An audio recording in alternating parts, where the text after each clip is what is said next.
यहाँ हमारे सामने एक मसावात मौजूद है, जहाँ एक तरफ मतलब बाईं जानिब लिखा हुआ है 5x और इससे 3 जो है वो घटाया जा रहा है, और दाईं जानिब जो है वो लिखा हुआ है 4x और इसमें 3 जमा हो रहा है। तो एक तरफ 3 घटाया जा रहा है, एक तरफ 3 जमा हो रहा है, इस तरफ 5x है, इस तरफ 4x है। लेकिन क्योंकि ये एक इक्वेशन है, एक मसावात है, इसका मतलब ये दोनों जो इसकी दोनों साइड हैं, ये दाईं जानिब बाईं जानिब, ये आपस में बराबर होनी चाहिए।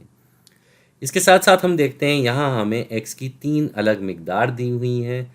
हमें ये देखना है कि x की कौन सी मिकदार डाल के ये इक्वेशन बरकरार रहती है, यानी कि दोनों जानिब इसकी बराबर रहती हैं। तो सबसे पहले हम यहाँ पे देखते हैं, पहला ये x की जगह 5 डाल के देखते हैं। तो इधर 5x है, तो ये हो जाएगा 5 और x की जगह भी 5 आ जाएगा। इससे हम 3 जो है वो घटा रहे हैं, और दूसरी जानिब क्या हो जाएगा भाई, 4x लिखा हुआ है, तो 4 के साथ हम x की जगह 5 लिख देंगे और इसमें हम 3 जमा कर रहे हैं। इधर ये 5 और 5 आपस में ज़र्ब होके 25 बन जाएंगे। 25 में से हम 3 घटा रहे हैं, और इस तरफ ये 4 और 5 आपस में ज़र्ब होके 20 बन जाएंगे, और इसमें 3 जमा हो रहा है।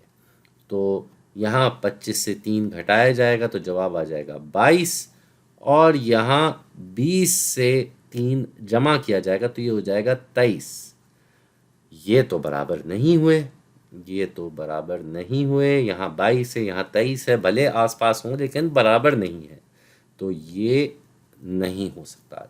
ये जो है हमारा इस इक्वेशन का, इस मसावात का जवाब नहीं है। अब आ जाते हैं अगले वाले पे, जहाँ x की मिकदार हमें 6 दी हुई है।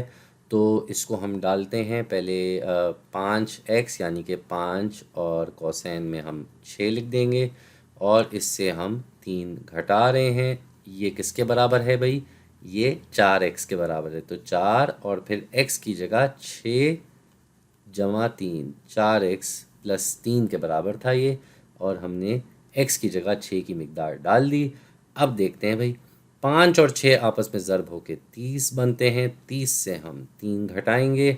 इस तरफ 4 और 6 आपस में ज़र्ब होके 24 बनते हैं, और 24 में हम 3 जमा करेंगे।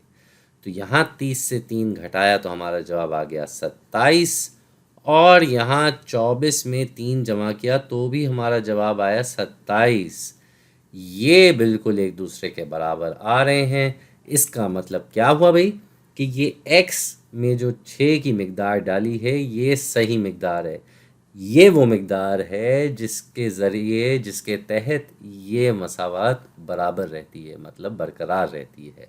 दाईं जानिब और बाईं जानिब एक दूसरे के बराबर रहती हैं। अब ये जो तीसरी हमने मिकदार लिखी हुई है इसको भी देख ही लेते हैं।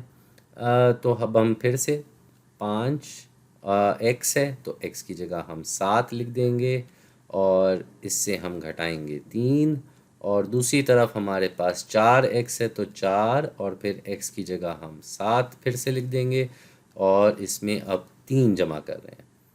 तो 5 और 7 आपस में ज़र्ब होके 35 बनते हैं, 35 से 3 घटाया जाएगा, और दूसरी तरफ हमारे पास 4 और 7 आपस में ज़र्ब होके 28 बनते हैं, जिसमें हमने 3 जमा करना है।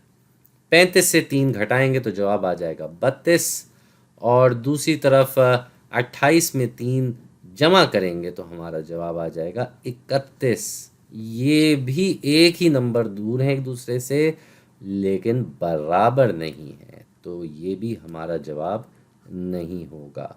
तो यही था हमारा जवाब, लेकिन हमने कहा एहतियातन हम इसको देख लें, और इस तरीके से हमें पता चलता है कि x की कौन सी मिकदार इक्वेशन को, मसावात को बरकरार रखेगी।